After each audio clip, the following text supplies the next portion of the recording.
Freedom of speech is, well, one of the major, basic, most important pillars of a democratic system. To really make people understand, and not to only throw out some kind of decision, but to make them understand what the basis, what the standard is to me is really crucial.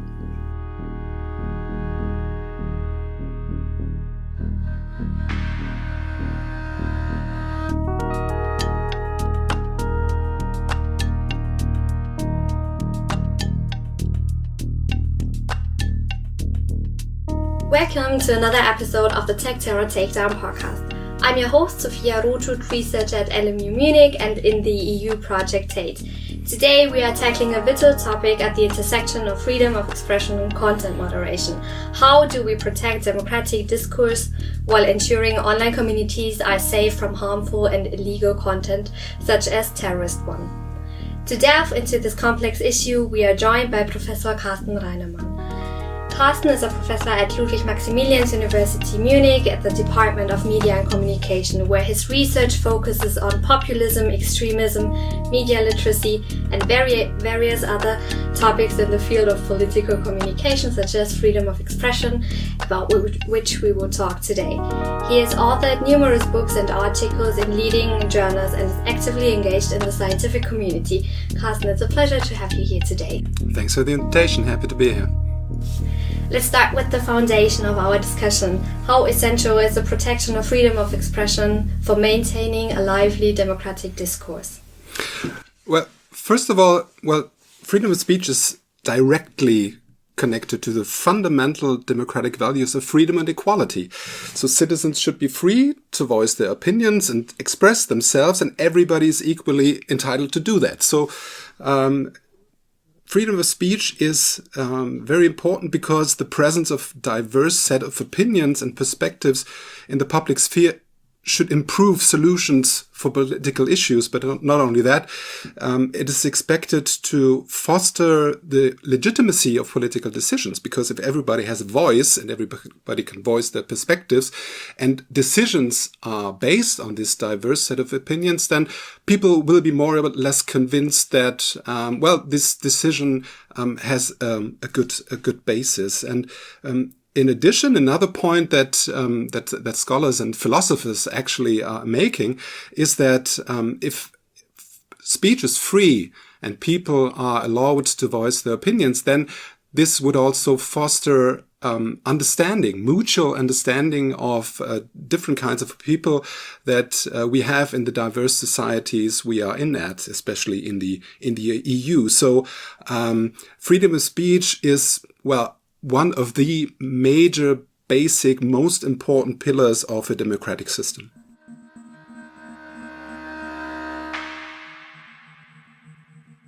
In our today's communication landscape, online platforms became central mediators and environments that enable political exchange. What role do these platforms play in the context of protecting freedom of expression?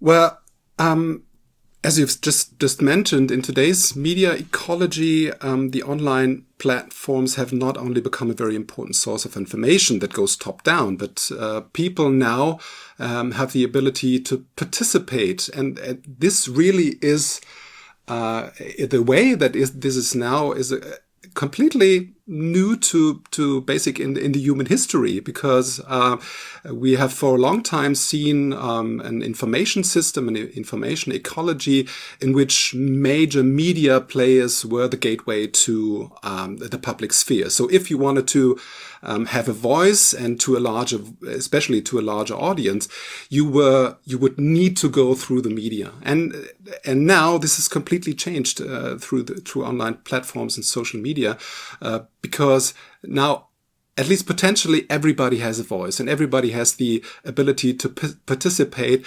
And this really is a fundamental change, because especially for groups that have been marginalized in the past, that didn't have a voice in public discussions, they now have the ability to reach a wider audience, to make themselves heard, to get their perspectives across.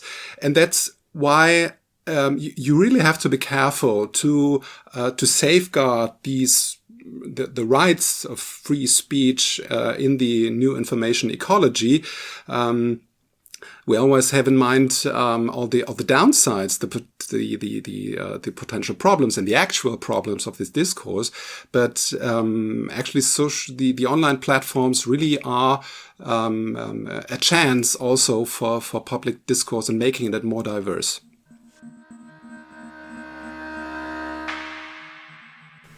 I can imagine that balancing free speech with the need to protect online communities from harmful, illegal content is extremely challenging.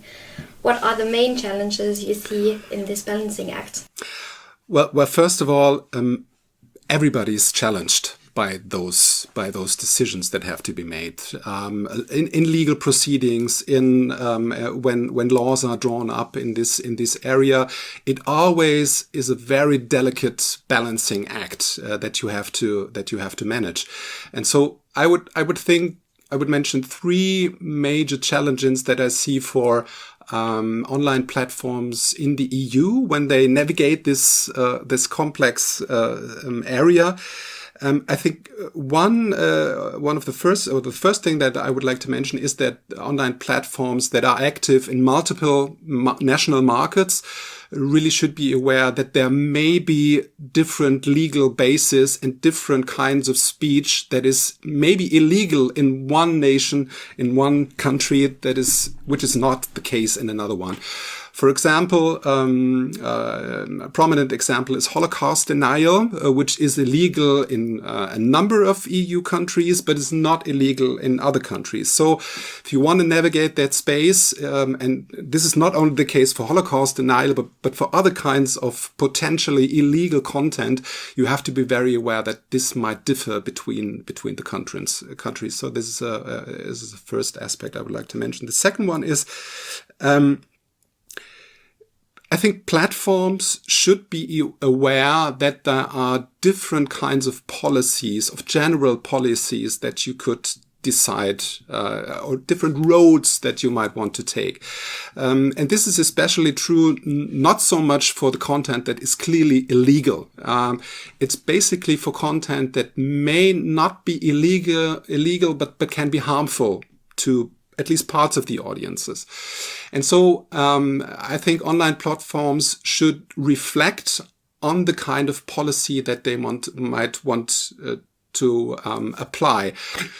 There are also country differences and cultural differences as far as freedom of speech is concerned. So we have very different culturally and historically based different approaches, whether you have a more liberal stance or a more restrictive stance.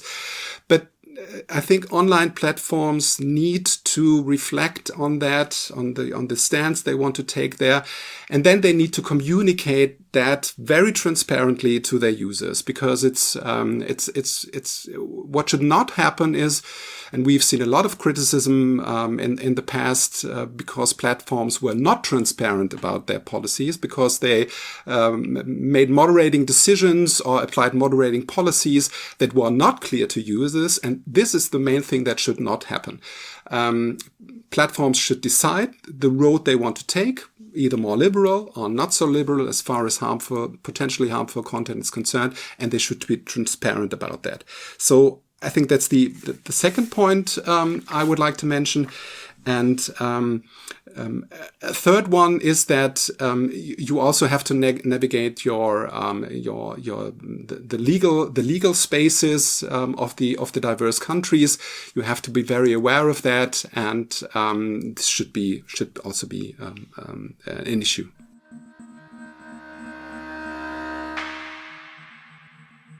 Finally, what practical steps can platforms take to ensure their responses to terrorist content are proportionate and do not overly restrict free speech? Well, I would say that the first thing, they have to be aware of the fact that this is not easy. And because this is not easy, and you cannot expect a company to have all the expertise on that issue within themselves, they should consult with a diverse set of experts and stakeholders in the field, and get their perspectives when developing a general policy. but also when developing guidelines for their employees who are moderating this content. So you should have a process in developing guidelines and in developing a general policy. I think that's very important to get the expertise from the outside. They should also make sure that they follow they might want to follow legal proceedings in respective countries to be up to date about the discussions that are happening there. I think that's an important thing to do.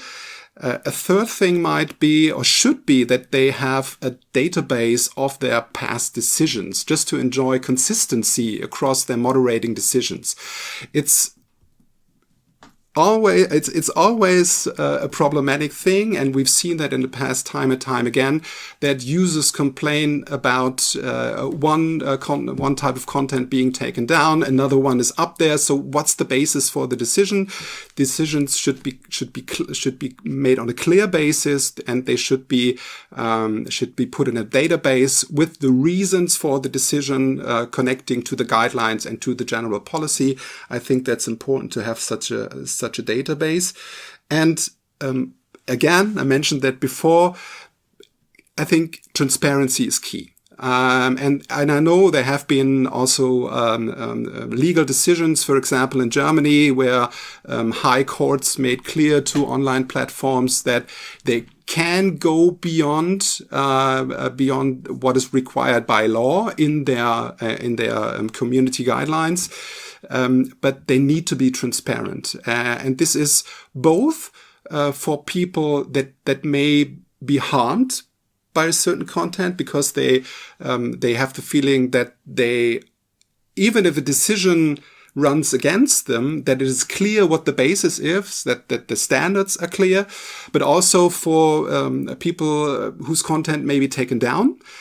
It's as important to say to them and can clearly communicate to them what the basis is for these decisions. So transparency and having a standard procedure, a standard process on how you communicate that, and to really make people understand, and not to only throw out some kind of decision, but to make them understand what the basis, what the standard is to me is really crucial.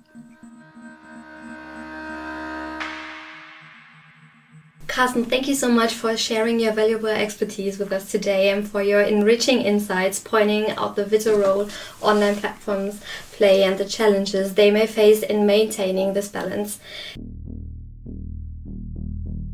To our listeners, thank you for joining us today. Balancing freedom of expression and content moderation is not easy. It will certainly remain a challenge in the future, but it's crucial to approach these issues with sensitivity and transparency, and I think it's extremely important to talk about this topic, which is why I'm very glad that we learned more about its foundation, relevance and implications today.